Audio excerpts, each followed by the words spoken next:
नमस्कार. सफर विथ काजलच्या नवीन ब्लॉगमध्ये तुमच्या सर्वांचं स्वागत आहे. तर चला आजच्या ब्लॉगला सुरू करूया. तर हा आहे आजचा माझा लुक. आवरून झालं आणि मी निघाले जायला. आज गाडी नव्हती तर म्हणलं चला चालत जाऊया. गेले आणि थांबले मोरे हॉस्पिटलच्या इथल्या बस स्टॉपवरती, कारण की दोघीजणी येणार होत्या इथे. त्यामुळे खूप वाट पाहिली अजून तरी कोण आलं नाही. एवढा वैताग आलता की असं वाटलं निघून जावं घरी. आली बाबा एकदाची ही. कुठं गेली बघा. येते म्हणून किती टाईम लावला यायला. ही आली आणि ती दुसरीचा पत्ताच नाही. मग या लागला फोनवरती बोलायला, कुठं येईन काय. आता पाहूया त्या दुसरीची वाट.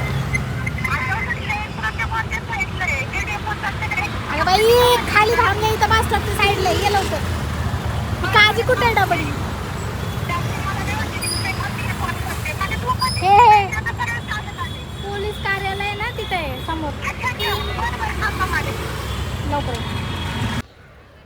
बघा कोण आले.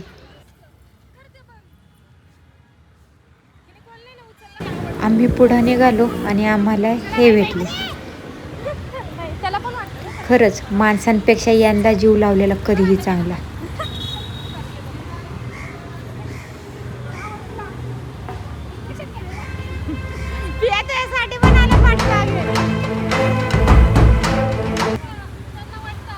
यांना अंगारलं गोंजारलं आणि आम्ही पोहोचलो मॉलमध्ये.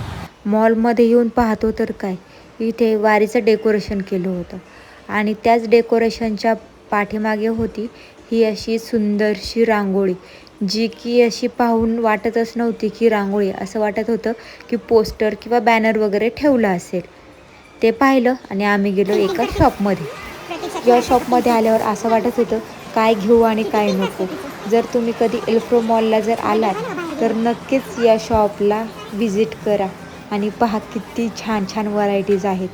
जसं पुढं जात होते तसं मला समोर हे मस्तपैकी टेडी दिसले. असं वाटत होतं की सर्व प्रकारचे सर्व टेडी घेऊन घरी जावं. या शॉपमध्ये येऊन लहान झाल्यासारखं वाटत होतं. या शॉपमधून बाहेर जाऊच वाटत नव्हतं, पण करणार काय. त्यांनी हाकलून देण्यापेक्षा म्हणलं आपणच जाऊया. मग तिथून निघालो आणि आम्ही आलो वेस्ट साईडमध्ये गेलो. इथे आल्यानंतर आमचं लक्ष गेलं या साईडला. इथे घर डेकोरचे भरपूर सारे व्हरायटीज आहे. जसं की इनडोअर कुंड्या झाल्या, आउटडोअर कुंड्या किंवा फ्लॉवर पॉट झाले किंवा खोटी फुलं, झाडं, कॅन्डल्स पण आहेत. इथे खूप सारे व्हरायटीज तुम्हाला इथं मिळून जाईल. जर तुम्ही मॉलमध्ये आलात कधी एल्फ्रो मॉलला आणि वेस्ट साईडला तर खूप सारे व्हरायटीज तुम्हाला भेटून जाईल इथे. शिवाय तुम्हाला इथे फोटो फ्रेमसुद्धा भेटून जाईल. खूप साऱ्या व्हरायटीज आहे. मग तिथून आम्ही बाहेर निघालो आणि खाली लक्ष केलं. इतकी छान रांगोळी दिसत होती ना ही वरून पाहिल्यावरती की असं वाटत होतं पाहतच राहावं तिला. मग ते पाहून झाल्याच्या नंतर आम्ही आलो इथे. या शॉपमध्ये आले की तुम्हाला क्लचरचे प्रकार भेटून जाईल, हेअरबँडचे प्रकार भेटून जाईल. खूप सारे व्हरायटी आहे इथे. कानातले सुद्धा आहेत लहान मुलांसाठी किंवा मुलींसाठी सुद्धा. खूप छान गोष्टी आहेत इथे. इथे आले की तुम्हाला सर्व प्रकारच्या वस्तू मिळून जातील. मग आम्ही पुढं आलो. इथे आरसे होते. इथे इलेक्ट्रिकच्या गोष्टी होत्या. इथे डायरी वगैरे. छोटी बच्ची हो क्या? इसकी गारंटी मैं नहीं दे सकता. मोठा झाले बस मी तर.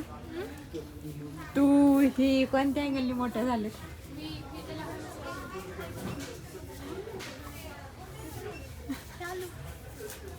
पिचकारी किती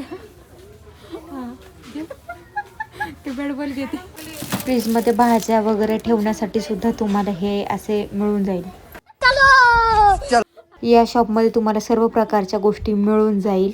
इलेक्ट्रिक गोष्टी असेल किंवा गिफ्ट देण्यासाठीचे हे असं क्यूटसे छोटेसे बॉक्स असेल किंवा बाऊल, प्लेट, कपडे वाळत घालण्यासाठीचे स्टँड, मग खूप काय मिळून जाईल. इथून स्मिताने शॉपिंग केली. एकदाची आली शॉपिंग करून बाहेर. आता पुन्हा तिला बोलवलं म्हणून पुन्हा गेली. आता कधी येते काय माहिती. ती बाहेर आले की असं समजलं मॅडम आतमध्येच बिल विसरून आले आणि त्याच्यावर स्टॅम्प घ्यायचं सुद्धा विसरल्या होत्या. मग काय तिथून निघालो आणि आम्ही थेट निघालो खाली येण्यासाठी. जर तुम्हाला आजचा माझा ब्लॉग आवडला असेल तर प्लीज चॅनलला सबस्क्राईब करा, लाईक करा, कमेंट्स करा. भेटूया पुढच्या नवीन ब्लॉगमध्ये. तोपर्यंत बाय, गुड नाईट.